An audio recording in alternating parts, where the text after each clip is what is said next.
Olá, sejam todos muito bem-vindos ao Atlantic Connection, programa em parceria, claro, da BMC com o Jornal Econômico de Portugal. Sou o Gabriel Monteiro, estarei lhes acompanhando nos próximos episódios, já que a dona Débora Elvira está tirando um leve descanso, algumas férias merecidas, esse leve descanso para a dona Débora Oliveira. Assumirei aqui, junto de Nuno Vinha, a apresentação do nosso programa semanal e, claro, sempre recebendo grandes assuntos de importância tanto para Portugal quanto para o Brasil. Muito importante para nós ressaltarmos essa grande relação entre os países e tratar de grandes assuntos internacionais que podem fazer parte do seu cotidiano, podem ter boa importância na hora da sua tomada de decisão de investimentos. Nuno Vinha, um prazer recebê-lo por aqui, um prazer conversar contigo novamente. Retorno ao Atlantic Connection, é sempre um prazer conversar contigo. Obrigado, Gabriel, mais uma vez, é um prazer sempre estar contigo.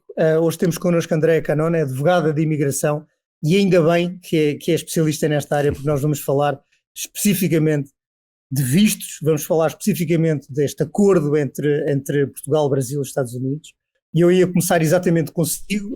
Obviamente nós vamos ter outros convidados, vai-se juntar o Zé Manuel Diogo mais tarde neste programa, também do lado aqui de Lisboa, e ia-lhe perguntar em que medida é que este programa, ou esta nova medida, pode ajudar a facilitar a imigração entre os vários países, entre os 3 países neste caso. Bom, primeiramente, muito obrigada pelo convite, estou muito feliz de estar aqui com vocês. Isso realmente veio com uma surpresa muito agradável no final do ano passado, quando o Congresso americano incluiu, no pacotão, quando eles foram passar o orçamento do fim do ano, incluíram o Amigos, o Amigos é o nome da lei que foi passada, que abre a porta para Portugal entrar dentro do acordo do visto E1 e 2, Esse visto E1 e 2 é um visto temporário, normalmente ele é baseado em tratados internacionais, mas eu creio que desde que Portugal entrou embaixo da União Europeia, limitou um pouco a entrada em tratados internacionais. Então, o atalho que o Congresso americano encontrou foi fazer em formato de legislação, onde após um acordo, depois de reciprocidade dos países, isso entra em vigor. Então, a gente está bem feliz porque a partir do dia 1º de outubro desse ano, que é o ano fiscal dos Estados Unidos, começa a estar disponibilizado para cidadãos portugueses o benefício desse visto. E eu posso falar um pouco mais dos detalhes, porque é um visto excepcional. Eu creio que vai abrir portas tanto para beneficiar os Estados Unidos, mas também Portugal e outros cidadãos de outros países que têm a nacionalidade portuguesa. Maravilha. Especificamente para Portugal, a senhora mencionava esse visto E1, E2, são novos artifícios para serem usados pelos cidadãos. Como que é essa inclusão? É uma ferramenta nova, uma ferramenta que já existia para outros países, ou é uma ferramenta exclusiva dos Estados Unidos? E quais são as diferenças entre essas duas ferramentas, entre esses dois vistos, tanto o E1 quanto o E2? O que eles podem promover ali para os cidadãos portugueses ao acesso ali nos Estados Unidos? O que muda efetivamente? Claro.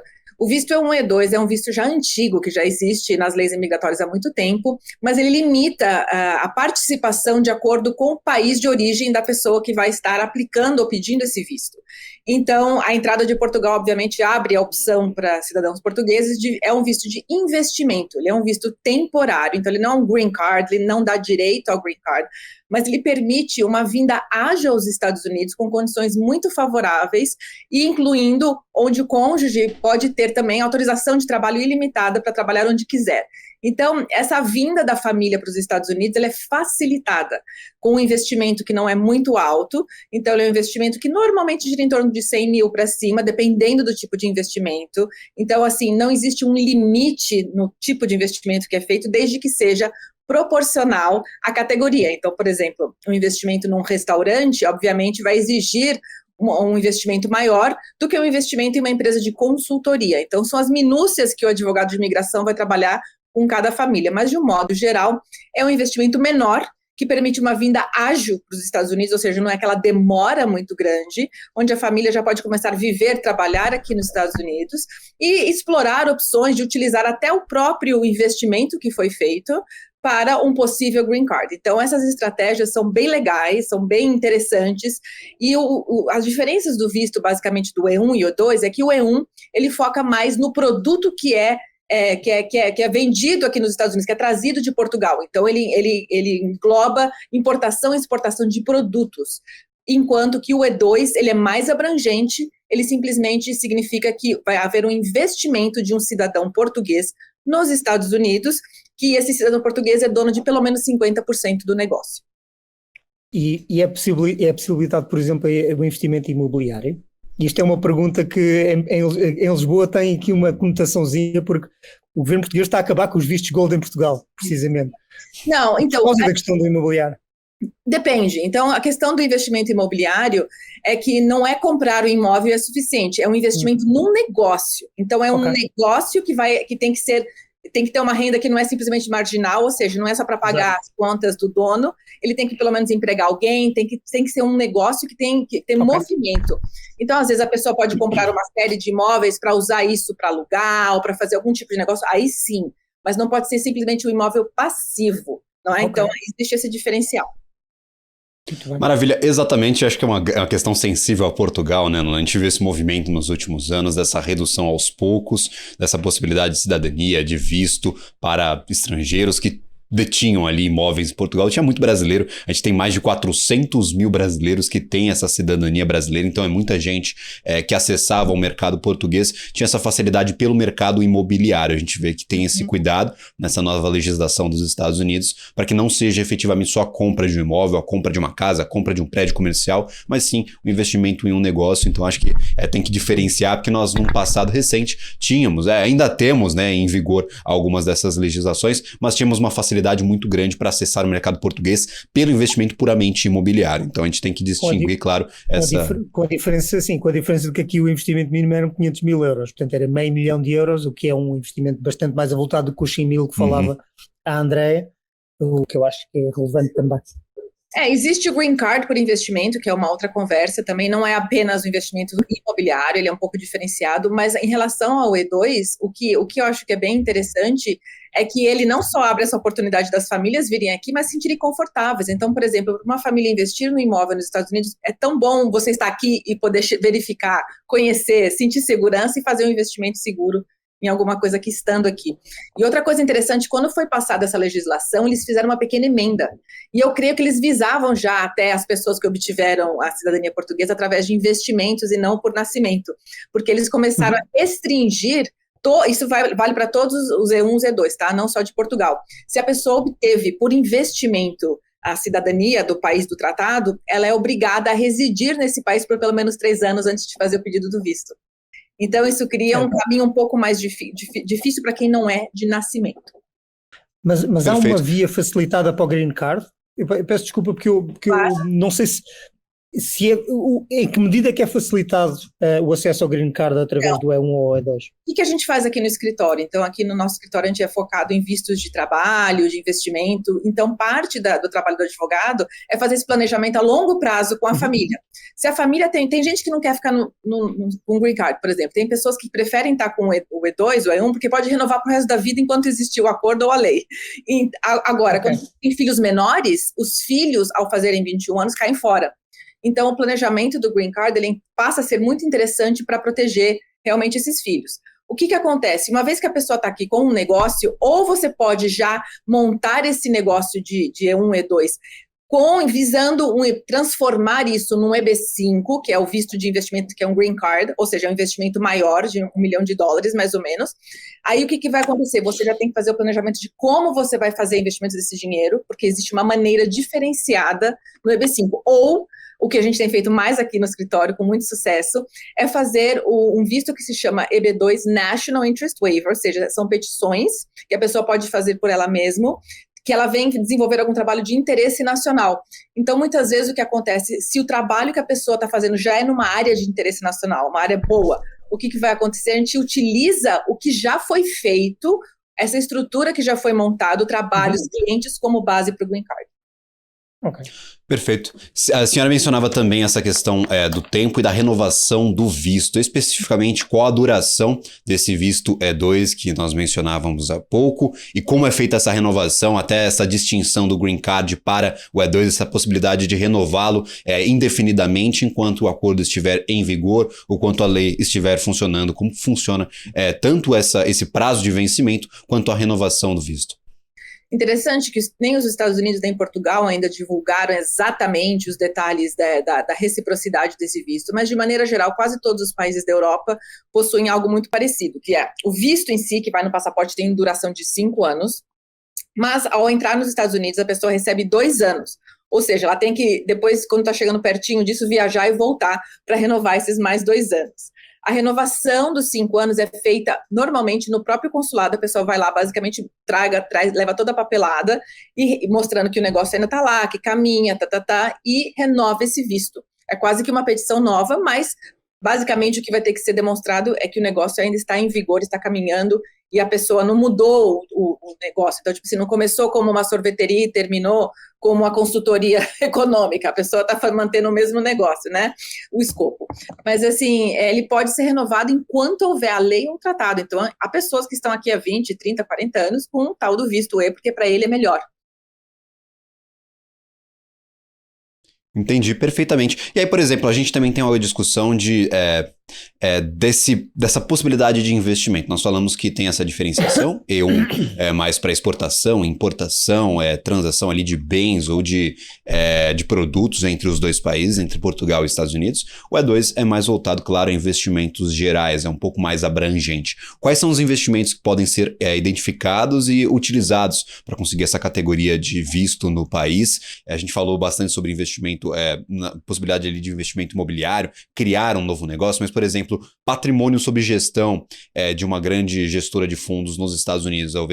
Talvez ali uma offshore que um cidadão português possa ter fora do país e que tem investimentos nos Estados Unidos em renda variável, em renda fixa. Esses outros tipos de investimento que não são efetivamente ali um negócio que está sendo gerado nos Estados Unidos também entram nessa categoria? Como que funciona essa distinção dos investimentos na hora de pedir o visto?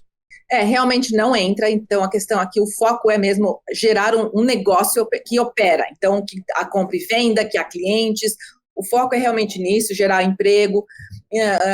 E outra coisa, dificulta um pouco quando você tem uma offshore no meio, principalmente se é um trust, porque você daí não consegue provar a cidadania. Então o nosso conselho é, se você tem esses investimentos, mantenha, mas faça uma estrutura mais simples para a obtenção do E2, porque quanto mais simples a estrutura, mais fácil a aprovação desse E2. Quanto mais você complica, criando estruturas complicadas de offshore, donos, dificulta realmente. Agora, o tipo de negócio é infinito. Você pode desde ter uma franquia, né, de qualquer produto ou que você se interessa, até a prestação de serviços, você pode ter fábrica, restaurante, o negócio, eu falo assim, faça um negócio que você curta, que você goste, porque se você vai fazer uma coisa que você detesta, as chances de dar certo são muito pequenas, porque querendo ou não, no fim das contas, o que você quer é fazer dinheiro nos Estados Unidos, é gerar capital e estar feliz aqui, né? Então, acho que sim, tem a questão do visto, mas também sim tem a questão da felicidade da família, né? Para você estar fazendo algo que você ama.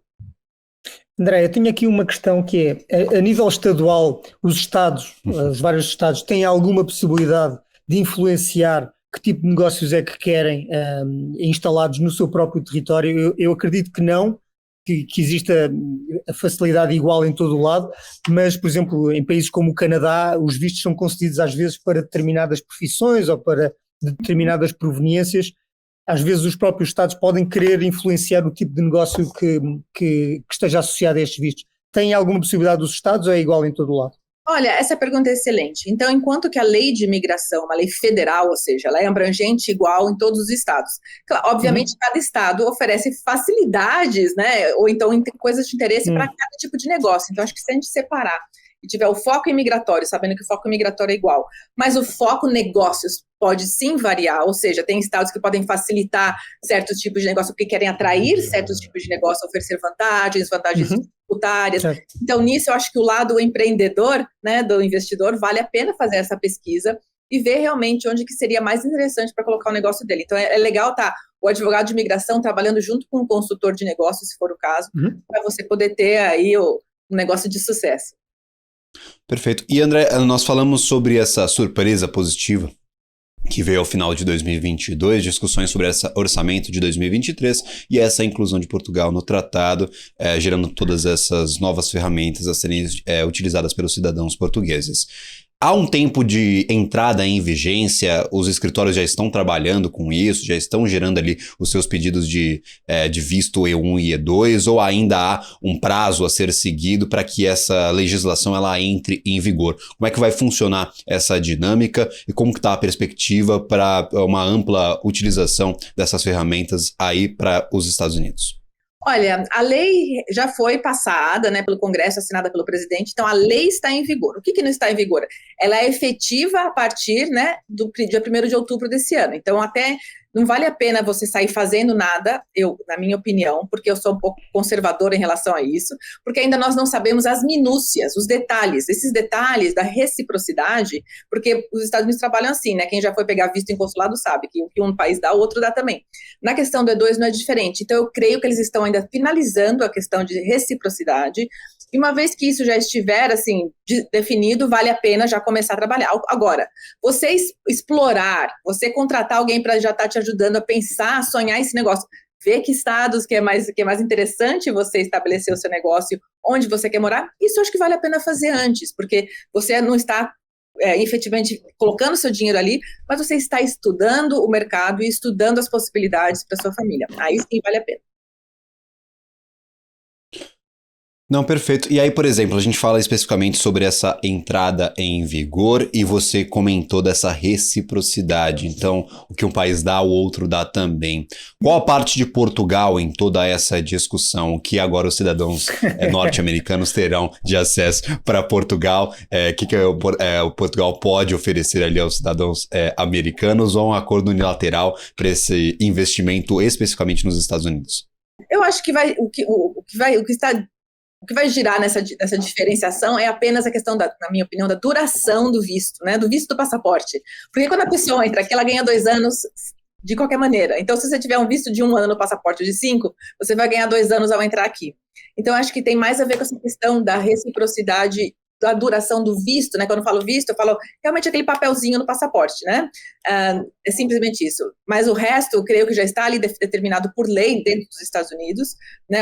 Quais são os requerimentos, isso não deve mudar, porque isso é igual para todas as pessoas que têm o visto E2. Então, a parte dos requerimentos do visto, o tipo de investimento, como que tem que ser substancial, não pode ser marginal, isso não vai mudar. O que vai mudar realmente é a duração do selinho no passaporte da pessoa. Então, basicamente, é isso que a gente está esperando.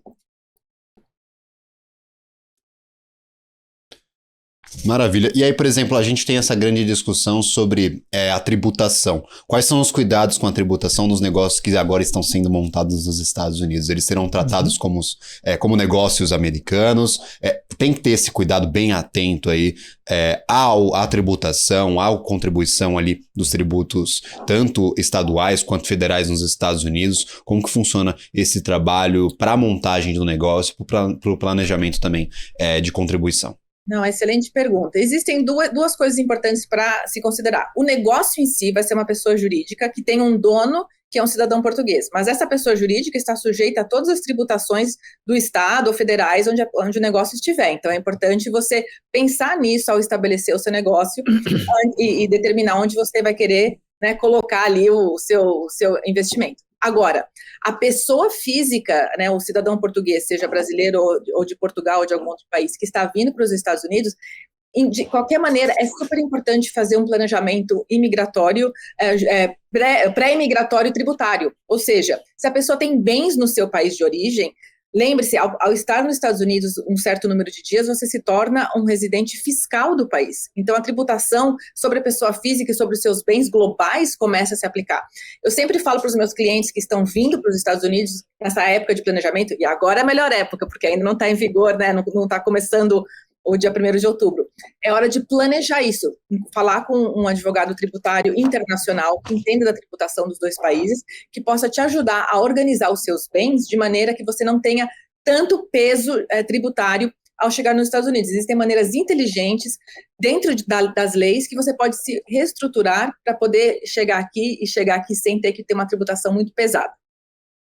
Mas há uma coisa, e as pessoas que vão daqui de Portugal para os Estados Unidos continuam a receber um ordenado, um salário através de uma empresa em Portugal e vão obviamente pagar o quê? Como é que pagam nos Estados Unidos? É que aqui em Portugal, por exemplo, ou em Espanha, paga-se uma flat tax pelo Imposto sobre o Rendimento, no que nós chamamos o IRS, paga uma flat tax sendo um expatriado a trabalhar em Portugal. Como é que funciona para um português que vai trabalhar para os Estados Unidos dessa maneira? Olha, eu não sou advogada de tributação. Ok.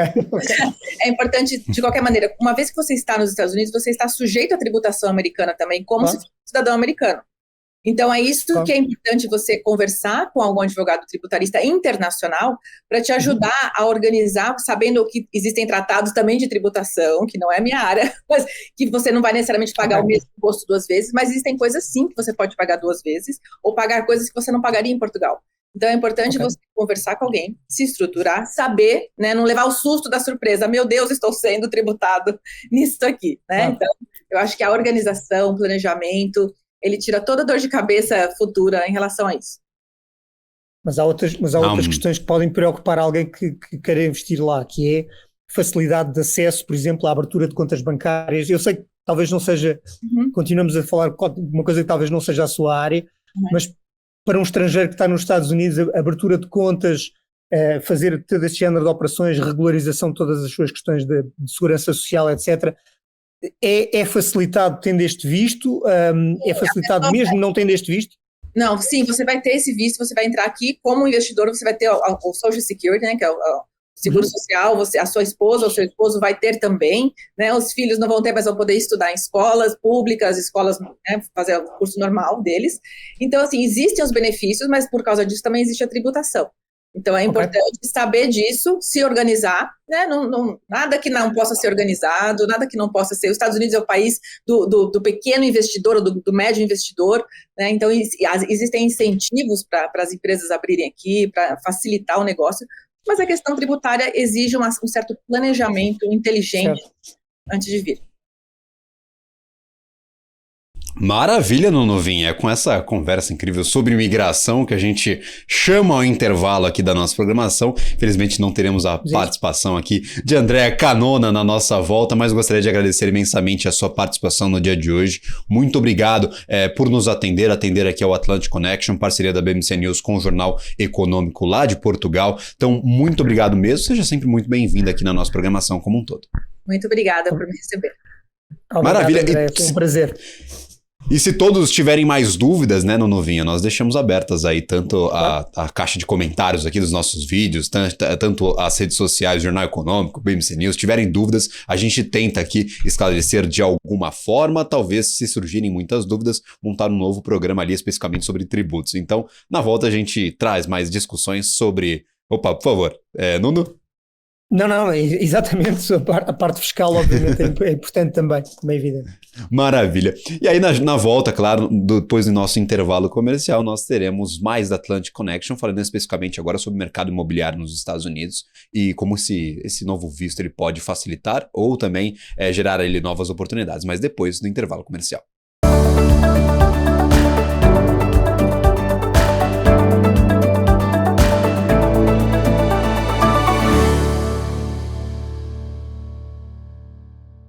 Estamos de volta com o BMC Atlantic Connection, parceria da BMC News com o Jornal Econômico lá de Portugal. E é sempre um prazer receber o Nunovinha aqui para essa conversa. Eu tô falando aqui como se eu fosse o host, mas eu que sou o visitante na conversa, Nuno. Muito obrigado por me receber no Atlantic Connection novamente.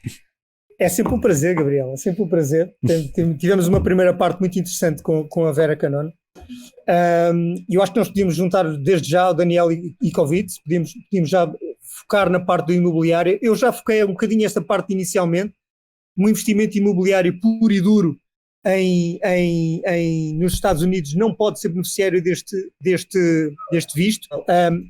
Que tipo, ok, um investimento num negócio de imobiliária nos Estados Unidos seria possível beneficiar deste visto, mas como é que está esse mercado para um estrangeiro numa cidade qualquer dos Estados Unidos? É viável? É possível? Existe mercado para isso? Ou existe um sufoco, digamos assim, nesse setor que possa dissuadir ou pelo menos desmotivar as pessoas a juntarem-se a aderirem a este tipo de visto? Daniel? Então essa é uma boa pergunta, Nuno. A doutora Canona acabou de explicar para a gente que um investimento simples e diretamente em um imóvel, como existe os estrangeiros fazem em Portugal, aqui não é assim tão simples. Adoraria que fosse assim. Eu teria uma fila de espera aqui fora de pessoas comprando imóveis para pegar algum visto. Por outro lado, existem maneiras de você fazer esse investimento para o visto E2 com imóveis. E o que eu tenho visto as pessoas fazerem é a compra, por exemplo, de 2 ou 3 imóveis que geram renda, e isso já lhe permite você criar uma pequena estrutura de gerenciamento e administração. Então, isso é muito interessante. Você vira um gestor. Então, você vai contratar possivelmente uma pessoa para limpar, uma pessoa de manutenção, pronto, a sua empresa está criada comprando imóvel. A única diferença é que não é imóvel que você vai morar.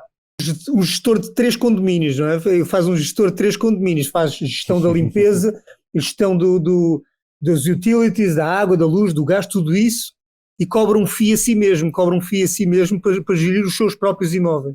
Perfeitamente. Genial. E você está com investimento, começa a render dinheiro para a família, como a doutora Canona colocou, ao mesmo tempo te dá o direito do visto E2 para ficar aqui de forma legal no país, e não deixa de ser um investimento imobiliário. Então é uma maneira bem interessante de se fazer. Não vai ter problemas no final do caminho, ou seja, as autoridades de imigração dos Estados Unidos não vão considerar que foi uma forma de contornar a lei? Não. Olha, todos os anos, se eu não me engano, você tem que renovar o visto e demonstrar como você está crescendo. Então, eu acredito que você demonstrando que você pagou salário, que você girou um pouco a economia, o visto E2 ele é muito interessante. Ele é um visto muito amplo. Apesar de existir muitas minúcias, como a doutora colocou agora há pouco, ele é muito amplo, tanto que o investimento que eles falam é em $100 mil. Isso é praticamente uma sugestão, entendeu? Não tem guidelines muito perfeitas. Então, você comprando 1 ou 2 imóveis, no fim do ano, mostrando às autoridades que você alugou os imóveis, você gerou salários e gerou imposto, a rigor isso seria suficiente para as autoridades, não tem nenhum problema. Tem pessoas, inclusive, que fizeram isso. Portanto, é um país muito amigo do investimento estrangeiro, aparentemente. Gabriel. Recebe bastante, né? Não, perfeito. E aí, por exemplo, nós temos essa obrigação de ser uma alocação longeva, por exemplo. Não, eu tenho um imóvel alugado, como o Nuno falava há pouco. Um condomínio ali, 3 condomínios sob gestão de uma empresa, de uma pessoa jurídica. Ou, por exemplo, quem está fazendo essa alocação, quem está investindo nesses imóveis, pode fazer aquele estilo de locação por temporada, locação ali muito pontual, e utilizar essa artimanha, essa ferramenta para justificar esse investimento. Como que fica essa organização? Tem que ser um contrato já bem previsto, com tempo de duração, um contrato um pouco mais longevo, ou esse aluguel por temporada, esse aluguel pontual, ele já pode ser considerado dessa forma e pode ser, claro, uma oportunidade de investimento para quem está tentando entrar nesse mercado norte-americano? Perfeitamente, Gabriel. No caso, o que você se refere é algo muito comum, principalmente na região que eu atuo, que é o sul da Flórida, Miami, Fort Lauderdale, Palm Beach, que é os famosos aluguéis de Airbnb. Isso com toda certeza se qualificaria, pelo contrário, isso gera até mais demanda de gestão do que o anual, porque você tem uma entrada e saída de pessoas ali, uma rotatividade, né, como eles falam, que isso gera uma demanda ainda maior de ter limpeza, gera uma demanda maior de manutenção, então não existe nenhum problema você fazer o aluguel que a gente chama de longo prazo, assim como também esse curto prazo, que seriam os diários ou semanais. Ambos podem se qualificar. Perfeito. Qualifica-se perfeitamente, não é? Airbnb, direto. Sem problema algum, você está fazendo uma gestão de um imóvel, você está gerando emprego, porque não necessariamente você vai lá limpar. Então você está sob a gestão dos imóveis, mas você vai contratar alguém para limpar. Você acabou de tirar a economia. O governo sempre está olhando isso. Você está tirando emprego de alguém ou agregando emprego? É isso que o governo está preocupado. E você estaria gerando empregos. Ok. E o negócio de agenciamento puro e duro? Agência. Alguém que decide fazer uma agência aí. Ou seja, neste caso, angariar casas para venda, vender casas angariadas para venda.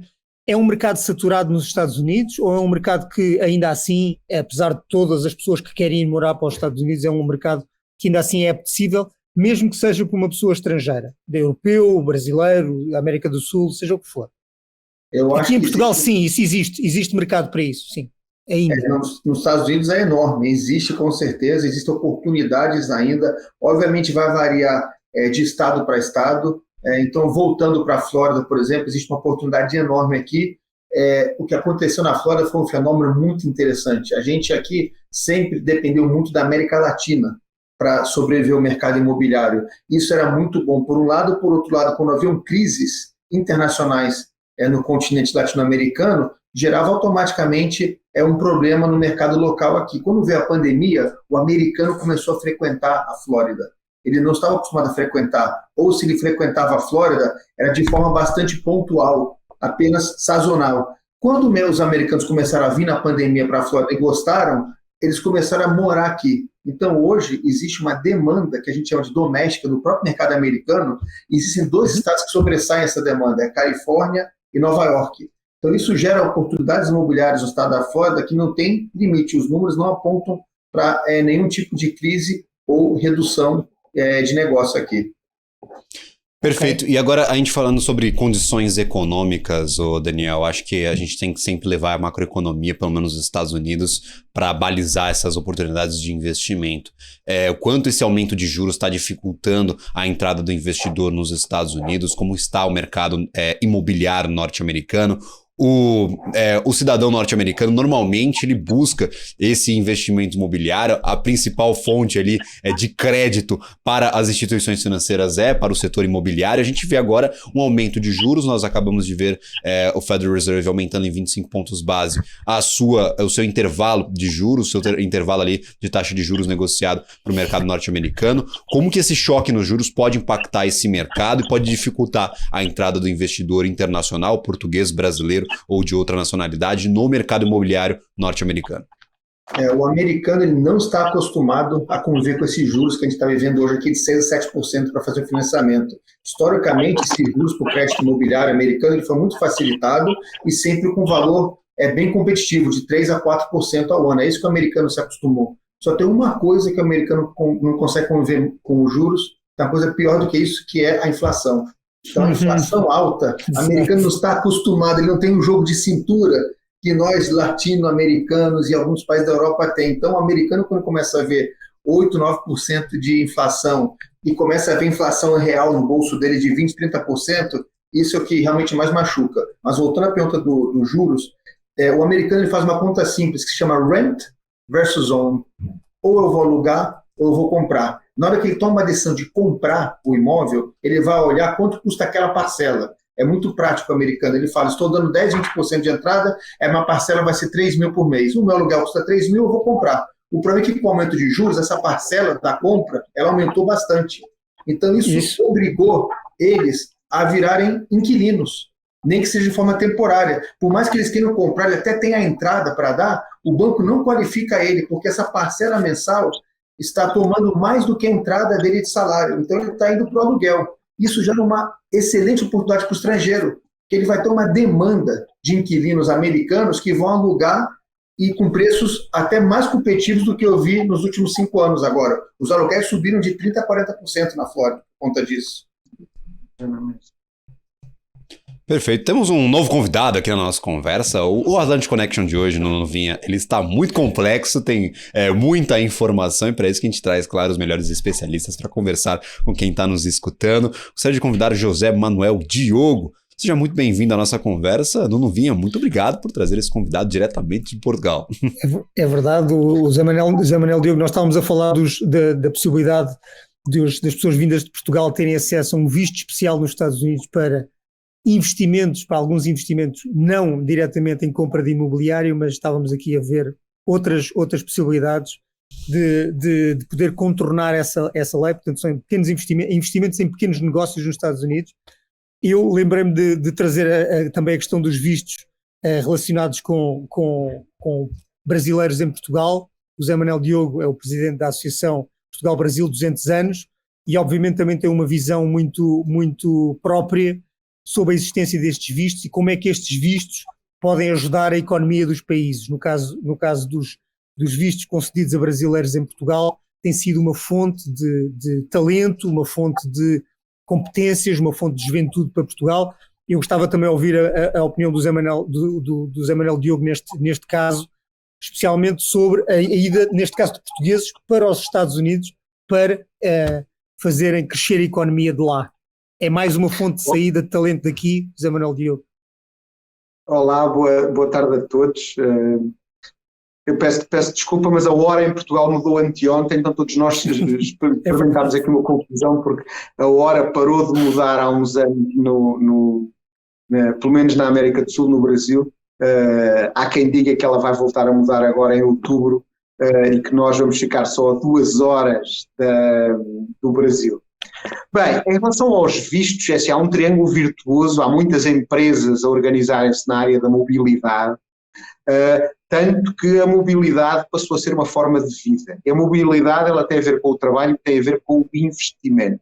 São 2 vértices da modalidade que estão desenvolvendo indústrias diferentes, onde os Estados Unidos têm tradicionalmente uma visão de sonho de consumo por parte de uma certa tipologia de brasileiros que ultimamente a têm trocado por Lisboa. Eu li há uns tempos no Bloomberg Linha um artigo que dizia que Lisboa era a nova Miami, era uma nova Miami na Europa. E os últimos anos, que eram dirigidos por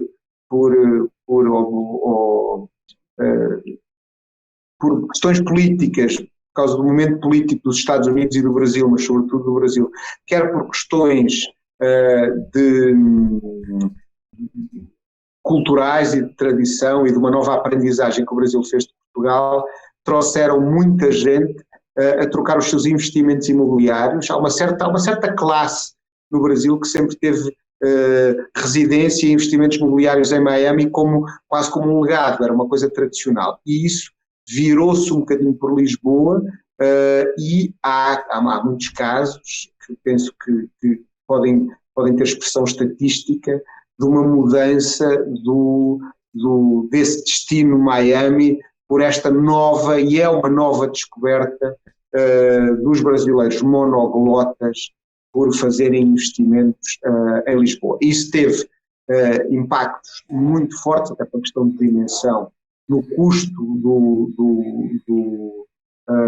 e no setor, na indústria imobiliária, sobretudo em Lisboa, também no Porto, que levou a já 2 mudanças na lei e, nesta altura, em debate em Portugal, com grande celeuma, uma nova alteração legislativa que impede o visto por compra de imobiliário, não só em Lisboa e no Porto, onde já estava proibido, mas também no resto do país e no resto das modalidades, que havia modalidades híbridas que permitiam o investimento em co-ownership, ou seja, os investidores que compravam parte de um investimento de um edifício que era convertido em unidades de participação, mas que Exato. A lei permitia que se chamassem retrofit, que se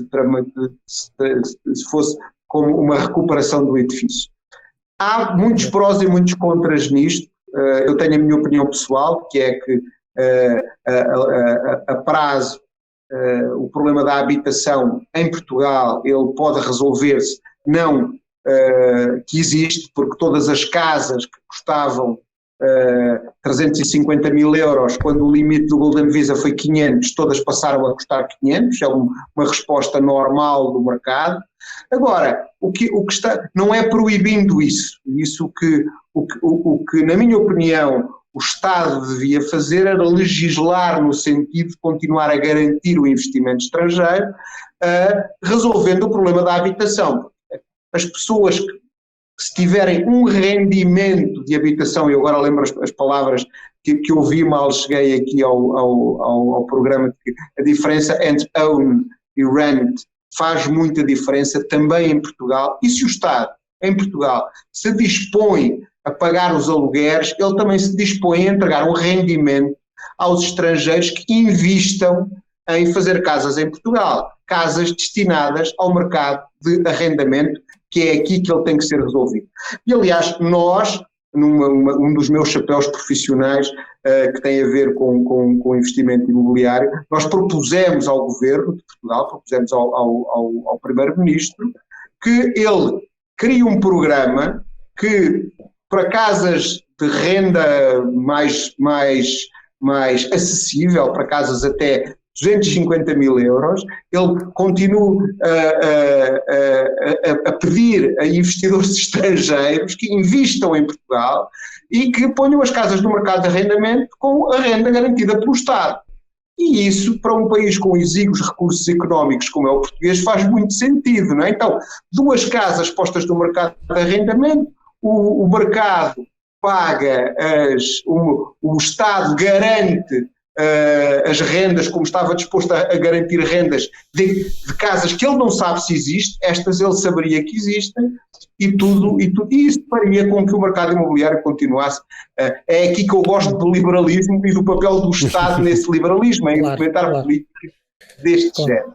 Perfeito. E aí, por exemplo... Daniel, deixa-me só perguntar aqui ao Daniel se ele sentiu essa mudança, aquilo que o Zé Manuel Diogo falava, a mudança de brasileiros que estavam a ir para Miami e que de repente passaram a vir mais para Lisboa. O Daniel sentiu isso no mercado onde está todos os dias e está todos os meses e consegue perceber as tendências. Notou essa mudança de rumo? Olha, eu tenho assim conversas diárias com investidores ou famílias que querem se mudar para os Estados Unidos de forma permanente. Sempre está na pauta: vamos para Portugal ou vamos para Miami? Vamos morar em Cascais? Vamos tomar um vinho em Cascais, que é muito agradável, ou vamos ficar em Miami? E aí eu acho que vai muito da pessoa. Eu vejo que o perfil de família jovem, ele acaba optando por Miami. Talvez ele tenha a percepção de que empreender nos Estados Unidos possa ser um pouco mais fácil. E eu vejo que tem muitas famílias que têm a possibilidade de ir para os 2 lugares, optam por Portugal, eles olham Portugal como uma vida mais tranquila.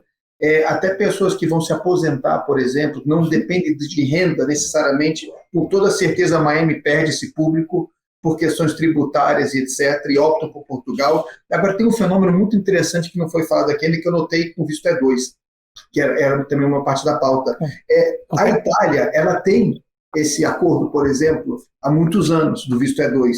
Existe um fenômeno no Brasil de descendentes italianos correrem atrás da sua cidadania italiana para poder se qualificar ou para morar na Itália ou para um visto E2. Eu vejo muitas pessoas. Então, tem empresas no Brasil especializadas. E agora está começando já a sentir rumores no Brasil de que tem empresas que estão se criando para pegar pessoas que se qualificam para a cidadania portuguesa, mas nunca correram atrás disso por N razões. Agora eles vão querer virar portugueses para tentar se qualificar para um visto E2. Isso é um fenômeno real que vocês vão ouvir muito. Isso aí, absolutamente. Isso, há muitas empresas que estão... A mobilidade, Daniel, desculpa interromper, a mobilidade virou... A grande diferença é essa. Não é só a gente achava que eu vou imigrar. Antes a gente tendencialmente iria imigrar. Hoje a gente nasce imigrante. Meus 2 filhos, eles nasceram numa terra em Portugal que chama Coimbra, e nenhum deles está mais lá. Que eles não... E um mora em Londres, outra mora em Lisboa, está querendo ir para a Itália, para a Suíça, eles moram em vários sítios. E se a gente olhar, é isso. A mobilidade, ela passou a ser uma possibilidade. Até para sociedades muito tradicionalistas, como é a brasileira, com mercados internos enormes, em que imigrar seria uma questão motivada por necessidade. Nessa altura, nas novas classes empresárias já imigram porque podem, e isso está mudando tudo isso. Aquilo que o Daniel falava sobre Miami e Lisboa é exatamente isso que a gente sente também, que a gente sente aqui, vê na rua, até por uma nova vaga de imigração puramente americana que vem para Portugal, que são cidadãos americanos, que é isso. Pelos acordos de vistos, habilitaram um E2B, um visto E2B, um visto que te habilita porque você preenche as características do American Way of Life, pelo sonho americano, que que vai suprir na prática as faltas estruturais da sociedade americana, em que a educação nos Estados Unidos ela é cara, e então a média da educação nos Estados Unidos tem lacunas gravíssimas. Os Estados Unidos bolou um plano de marketing extraordinário para suprir isso, que é atrair os qualificações. E uma licenciatura na Europa é uma qualificação direta. Aliás, os Estados Unidos, eles constroem seu hard power por cima da melhor ideia de marketing do mundo, né? Que é The American Dream. Não é uma coisa que a gente precisa, é uma coisa que eles precisam.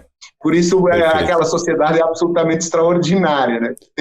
Tem isso. E isso é verdade, essa triangulação que não existia há uns 5 anos atrás, que é, se eu tiver um passaporte europeu, uma licenciatura universitária na Europa, eu, pelos acordos bilaterais, eu acho que para os Estados Unidos, Daniel, você saberá melhor que eu, existem uns 160 tipos de visto que você pode ter. É uma miríade, é uma loucura.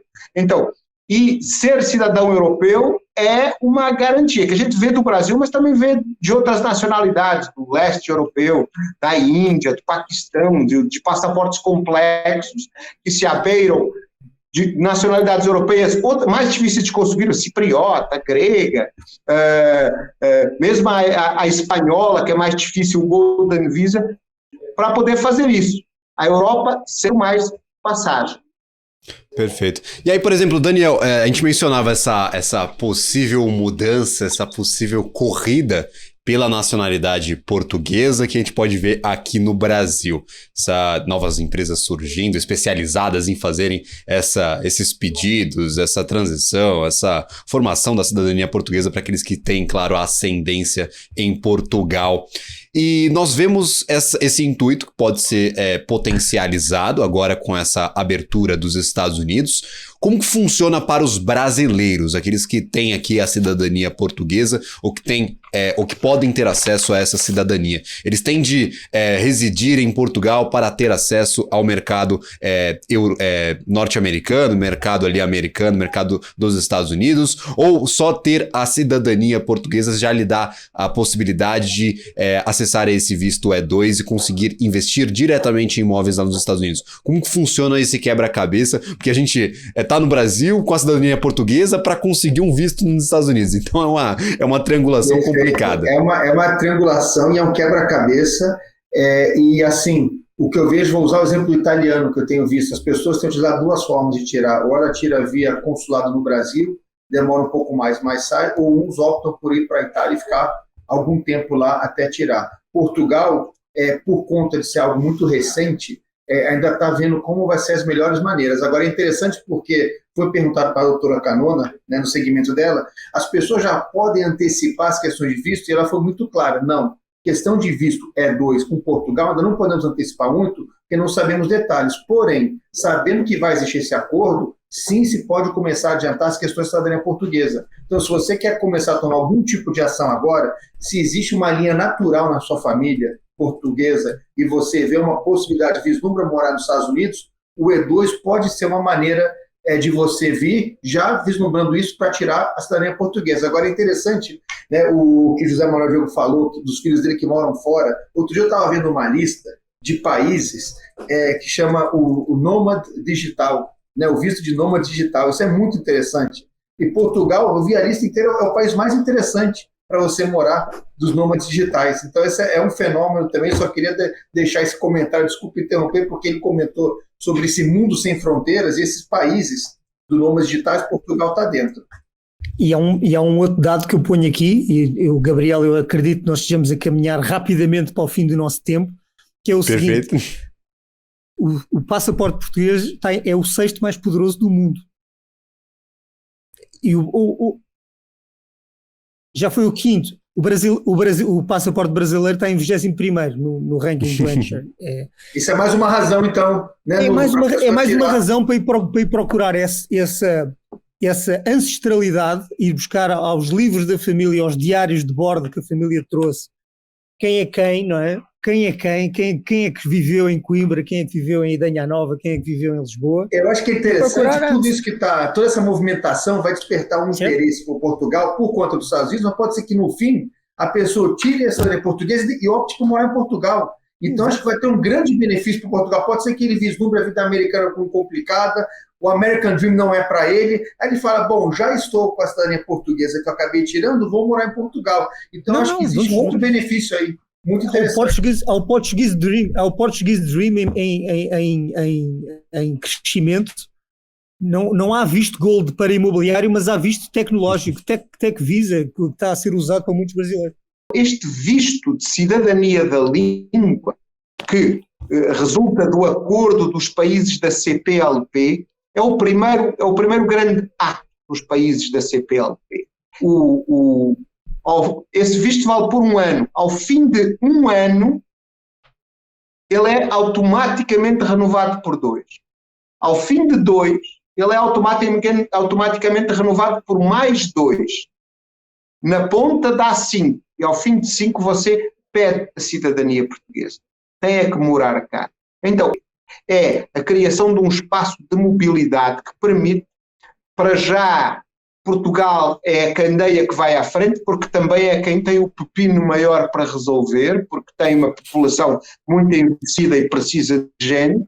Mas Moçambique, 1 semana depois, já liberou os vistos de turismo 3 meses para todos os países, para o Brasil, e para alguns países da Noia, coisa que não existia. Então, esse espaço de mobilidade na língua portuguesa é importante.